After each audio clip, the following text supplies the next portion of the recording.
നാരായണീയത്തിൻ്റെ വിശേഷം എന്താ എന്ന് പറഞ്ഞാൽ, നാരായണ ഭട്ടതിരിയാണ് അത് രചിച്ചത്. അദ്ദേഹത്തിൻ്റെ കൂടെ പോകുന്നതാണ് ഈ നാരായണീയം. എല്ലാം കൂടി 1034 ശ്ലോകങ്ങൾ, ചിലർ പറയും 2 എണ്ണം കൂട്ടി ആണ് നാരായണീയത്തിലുള്ളത്. 100 ദശകങ്ങളിലായി പല വൃത്തങ്ങളിലും മധുരമധുരമായി ഗഹനഗംഭീരമായി ആശയഗംഭീരമായൊക്കെ രചിച്ചിട്ടുള്ളതാണ്. എന്താ അതിൽ അവതരിപ്പിച്ചിട്ടുള്ളത്? പരമകല്യാണനിധിയായ ശ്രീഹരിയുടെ കാര്യങ്ങളാണ്. ശ്രീമദ് ഭാഗവതത്തിലെ വിഷയങ്ങളൊക്കെയാണ് ചുരുക്കി എഴുതിയിരിക്കുന്നത്. എൻ്റെ അച്ഛൻ പറഞ്ഞ ഒരു കാര്യം പറയാം. നാരായണ ഭട്ടതിരി നാരായണീയം അങ്ങനെ രചിച്ചു. അത് എവിടുന്നാണ് തുടങ്ങി മുഴുവനാക്കണ്ടേ എന്നുള്ള കാര്യത്തിൽ ഒരു സംശയം വന്നു. അപ്പോൾ തുഞ്ചത്ത് ആചാര്യൻ്റെ അടുക്കലേക്ക് പറഞ്ഞു എത്രേ ചില ആൾക്കാർ. അവരവിടെ ചെന്ന് ഓച്ചാനിച്ച് പിടിച്ച് നിന്ന് അദ്ദേഹം എന്തോ കുറച്ച് തിരക്കില്ലായിരിക്കാം. അവസാനം എന്താ വന്നേ ചോദിച്ചു.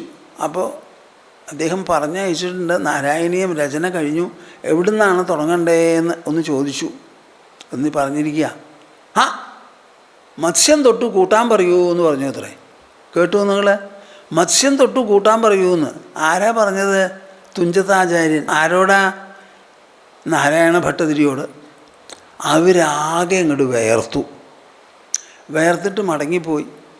പരിഭ്രമിച്ചൊക്കെ ഇരുന്നു. പോയില്ലേ? പോയി. പറഞ്ഞില്ലേ? പറഞ്ഞു. അദ്ദേഹം എന്തെങ്കിലും പറഞ്ഞോ? എന്താ പറഞ്ഞേ? അതെങ്ങനെയാ പറയുക? എന്താ പറഞ്ഞാൽ പറഞ്ഞത് പറയൂ. മത്സ്യം തൊട്ട് കൂട്ടാൻ പറഞ്ഞു. അതന്നെയാ ആവശ്യം. മത്സ്യം തൊട്ട് കൂട്ടാനല്ലേ പറഞ്ഞത്. അപ്പം മത്സ്യാവതാരം മുതൽക്കാണ് അത് എഴുതി തുടങ്ങേണ്ടത് എന്ന് എനിക്ക് മനസ്സിലായിന്ന്. ഇങ്ങനെ ഒന്ന് എൻ്റെ അച്ഛൻ പറഞ്ഞ് കേട്ടിട്ടുണ്ട്. നോക്കൂ, ഓണം വരാനൊരു മൂലം. നാരായണ ഭട്ടതിരിക്ക് ഒരു രോഗം, ഒരു പീഡയായിരുന്നു.